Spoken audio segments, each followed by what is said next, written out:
Malam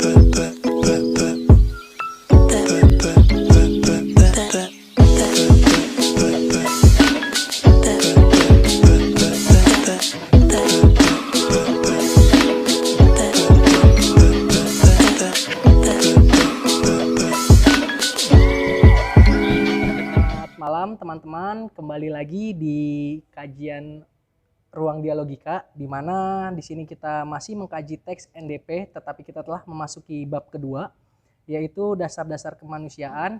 Dan pada kali ini kita memasuki kajian sesi ke-11, yang dimana temanya itu adalah hatiku dan hatimu. Sesuai dengan teks NDP bab 2, kali ini kita akan membahas mungkin paragraf 1 dan paragraf 2, dan masih bersama dengan Bang Andito Swiknyo. Nah, untuk teman-teman di sini yang sebelumnya tidak mengikuti kajian-kajian kita atau belum tahu nih kajian-kajian kita di sini sudah merecord dan juga memasukkan kajian-kajian kita di Spotify ya, di podcast Spotify. Mungkin teman-teman yang ingin tahu kajian kita dari awal sampai kajian kita ke-10 sebelum kajian ini, bisa banget nih kepoin akun Spotify kita, yaitu Ruang Dialogika di podcast. Oke, langsung aja untuk mempersingkat waktu, kita akan masuk ke kajian kita, yaitu teks NDP bab 2, pengertian-pengertian dasar tentang kemanusiaan, yang akan dibahas oleh Bang Andito. Dipersilakan Bang. Oke, bismillahirrahmanirrahim. Assalamualaikum warahmatullahi wabarakatuh. Waalaikumsalam. Allahumma sholli ala Muhammad wa ali Muhammad. Kita ucapkan puji syukur kehadirat Tuhan Yang Maha Esa, Allah Subhanahu wa taala, karena berkat nikmatnya kita masih bisa berkumpul di sini untuk silaturahmi melalui kajian teks nilai-nilai dasar perjuangan yang disusun oleh Nurholis Majid, Allah yarham. Pada kesempatan kali ini, sesi yang ke-11, kita akan ngobrol soal bab 2, pengertian dasar tentang kemanusiaan di paragraf pertama ya. Kita lihat di sini, kita bisa baca. Coba baca deh. Paragraf pertama, kalimat 1 telah disebutkan di muka bahwa manusia adalah puncak ciptaan, merupakan makhluk yang tinggi. Tertinggi. Merupakan makhluk tertinggi ya. Oh, tertinggi. Oke. Ya. Dia adalah wakil Tuhan di bumi. Kalimat pertamanya sampai mana? Kalimat pertama kalau di sini sampai makhluk yang tinggi, Bang. Oh, makhluk tertinggi. Oke. Nah, kalau misalnya kita lihat ya, telah disebutkan di muka, artinya pada bab 1 itu sempat disinggung meskipun judulnya dasar-dasar kepercayaan. Di paragraf pertama sudah sempat dibahas itu, manusia itu adalah makhluk Tuhan yang paling sempurna ya. Bukan sekedar yang paling seksi ya, tapi juga yang paling sempurna dibandingkan dengan makhluk lainnya gitu. Nah, kenapa? Ya karena boleh dibilang manusia itu adalah representasi sempurna dari semua nama-nama Tuhan. Dari semua kesempurnaan, manifestasi dan tajalli atau citra atau bayangan ya, penamaannya bisa beragam sebutannya, itu mengacu atau merujuk pada manusia. Jadi manusia adalah puncak ciptaan ya. Puncak ciptaan yang tertinggi gitu. Berbeda dengan makhluk lainnya. Nah, kenapa? Karena makhluk lainnya itu punya tidak memiliki hal-hal dasar yang sebetulnya nanti akan kita bahas pada kalimat-kalimat selanjutnya. Tapi yang paling utama adalah ciri khas manusia itu pada pada keberakalannya. Jadi manusia itu sebetulnya adalah hewan, sama dengan hewan, artinya makhluk hidup yang bergerak, ya kan? Cuma perbedaannya kalau hewan itu bergerak karena insting, karena stimulus respon dari eksternal, sedangkan manusia itu bergerak karena berpikir, karena bernalar. Jadi keberpikirannya itulah yang membedakan manusia dengan hewan. Jadi manusia yang benar sesuai dengan tujuan ciptaan adalah manusia yang bernalar atau berpikir, bukan memakai insting. Kalau insting itu tendensinya ke syahwat, ke pemenuhan jasmani gitu, ya kan? Sedangkan manusia punya kreasi lebih dari itu. Itu. Terus teks berikutnya itu, kalimat berikutnya, dia adalah wakil Tuhan di bumi. Nah, dia adalah wakil Tuhan di bumi. Wakil itu artinya representasi atau mandataris, ya kan? Atau bukan anggota parlemen, ya. Jadi, wakil juga, tapi beda. Nah, tapi wakil itu artinya apa? Artinya dia menggantikan sesuatu yang dia gantikan, itu namanya wakil gitu loh. Nah, yang namanya wakil dengan yang diwakilkan itu harus punya kesejajaran.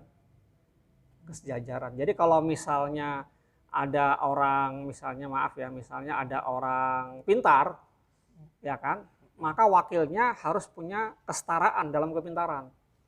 Tapi kalau misalnya yang diwakilkan tuh orang bodoh, tidak bisa baca tulis, maaf ya, terus juga misalnya berlaku maksiat, ya dia bukan wakil, ya enggak. Yang ada adalah memfitnah, malu-maluin. Nah, gitu loh. Ya kan? Jadi tujuan manusia sebagai makhluk ciptaan yang tertinggi, makhluk tertinggi karena apa? Karena dia bisa mewakili seluruh manifestasi ketuhanan. Ya, seperti itu. Sebentar, ini menarik nih Bang. Ya. Tadi kan Abang bilang yang mewakilkan dan yang diwakilkan itu harus memiliki kesetaraan. Ya. Nah, berarti jika kita merujuk pada teks di sini, yaitu dia adalah wakil Tuhan di bumi, dia yang dimaksudkan itu adalah manusia nih ya Bang. Ya. Berarti kalau sesuai dengan penjelasan Abang itu, manusia itu memiliki kesetaraan dengan Tuhan itu dalam hal apa nih Bang? Apa dalam hal kuasa atau dalam hal lain-lainnya gitu? Karena kan tadi Abang di sini memberikan analogi jika memang ada orang yang pintar, perwakilannya itu juga memang harus pintar gitu. Nah, tapi di sini kan konsepnya tidak bisa kita samakan antara Tuhan dan manusia itu sendiri Bang. Jadi mungkin bisa dijelaskan gitu. Di sini maksud dari kesetaranya itu dalam hal apa gitu? Kesetaraan dalam hal yang pertama minimal eksistensinya. Eksistensi Tuhan dengan eksistensi manusia itu sama, kecuali bahwa Tuhan itu pencipta, manusia diciptakan. Gitu. Jadi sama-sama ada. Jadi keberadaannya nanti kalau dalam kajian selanjutnya kita akan lihat bahwa keberadaan Tuhan dengan keberadaan manusia itu sebetulnya sama, berkaitan. Jadi tidak pernah ada ruang kosong itu. Jadi sama. Nah, cuma ya kan balik lagi tadi ya kan, manusia diciptakan ya nggak, dengan seluruh kualitas yang berbeda dengan makhluk lainnya. Karena itu dia merepresentasikan ya nggak, punya kelebihan-kelebihan yang lain ya dibandingkan dengan makhluk lainnya gitu loh. Oke, mungkin kita akan masuk ke kalimat berikutnya ya Bang. Ya. Sesuatu yang membuat manusia menjadi manusia bukan hanya beberapa sifat atau kegiatan yang ada padanya, melahirkan suatu keseluruhan susunan sebagai sifat-sifat dan kegiatan-kegiatan yang khusus dimiliki manusia saja, yaitu fitrah. Oke, nah jadi kalau kita lihat sesuatu yang membuat manusia menjadi manusia, jadi artinya ada manusia yang menjadi bukan manusia, nah kan gitu. Ya kan, secara fisik dia lahir dari manusia, tapi perilakunya bukan manusia. Oke, ya kan. Jadi kalimat sesuatu yang membuat manusia menjadi manusia, ya kan, dalam artian manusia yang mengaktualisasi seluruh potensinya yang berbeda dengan makhluk lainnya, yaitu konsep nalar dan berpikirnya. Ya kan, bukan hanya beberapa sifat atau kegiatan yang ada padanya. Ya kan? Nah, bukan hanya beberapa sifat artinya bukan hanya mengandalkan hal-hal dasar yang dia miliki. Ya kan? Bahwa manusia itu juga punya naluri, ada insting sama dengan hewan. Naluri itu apa sih? Ya enggak? Naluri itu sesuatu yang sifatnya melekat karena unsur jasmani. Naluri berarti responsibilitas ya Bang. Ya, jadi misalnya kayak manusia itu dan hewan juga itu kan pasti makan. Jadi naluri manusia ditempatkan di satu tempat pada satu waktu pasti butuh makan. Itu tuh nalurinya, ya enggak? Tidak perlu dikasih tahu, tidak perlu ada timer segala macam. Hewan juga gitu. Gitu loh. Nah, kalau misalnya manusia hanya mengandalkan makan, ya berarti ya enggak beda dengan hewan. Nah, terus misalnya contoh lain, nalurinya tuh manusia adalah tidur.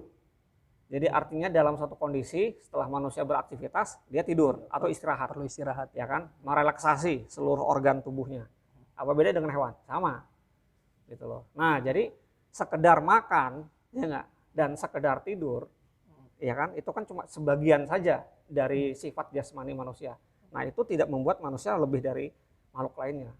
malah lebih rendah, karena seharusnya kan kualitasnya lebih tinggi aktualitasnya, tapi dia malah menurunkan derajatnya pada kegiatan yang lebih rendah gitu, sama dengan hewan lainnya.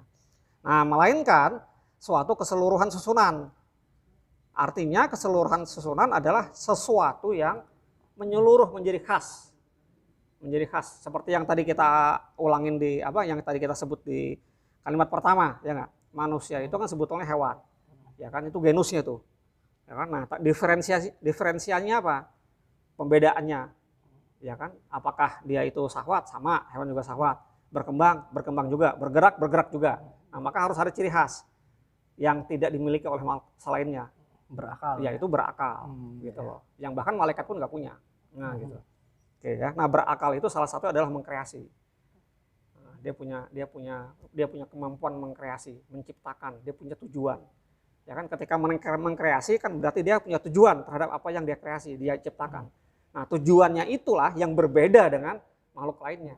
Jadi manusia berbeda dengan makhluk lainnya, ya enggak? Dia punya tujuan yang hasil pilihan sendiri. Ikhtiar dia sendiri.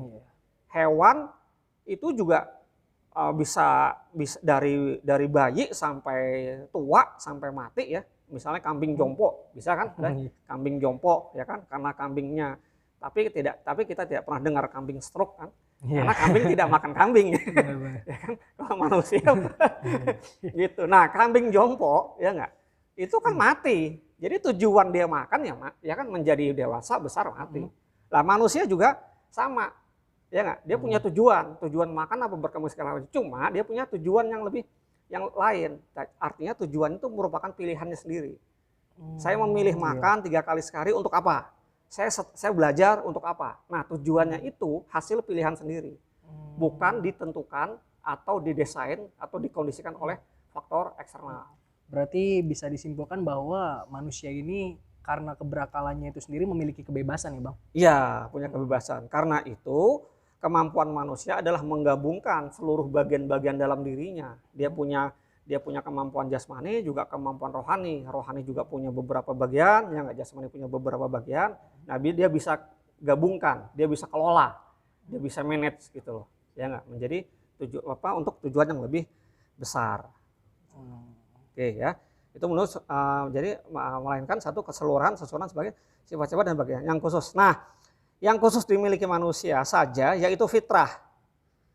Nah, kan fitrah nih, kita kenal kata fitrah. Nah, kalau misalnya kita lihat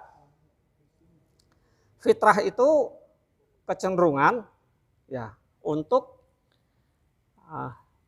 berbuat baik gitu. Cuma di sini juga dilanjutin sih Bang, sebenarnya mungkin sebelum kita sambung aja. Sebelum kita membahas fitrahnya secara langsung, di sini juga dijelaskan gitu fitrah. Siap. Jadi kalimat berikutnya teman-teman di sini, fitrah membuat manusia berkeinginan suci dan secara kodrat cenderung kepada kebenaran atau hanif. Ya. Jadi fitrah itu keinginan untuk baik, untuk sempurna berdasarkan pilihannya. Jadi dari potensi. Jadi manusia itu sejak lahir kan kita sering dengar gini. Manusia itu nggak tahu apa-apa. Ya kan? Sama dengan makhluk lainnya, makhluk kayak hidup lainnya. Kertas kosong gitu ya Bang, ketika kertas kosong kan gitu ya. Nah, setelah manusia itu berinteraksi dengan alam atau sesuatu di luar dirinya, ya enggak. Nah, maka manusia punya pengetahuan tuh dari situ. Kan gitu ya, punya pengetahuan.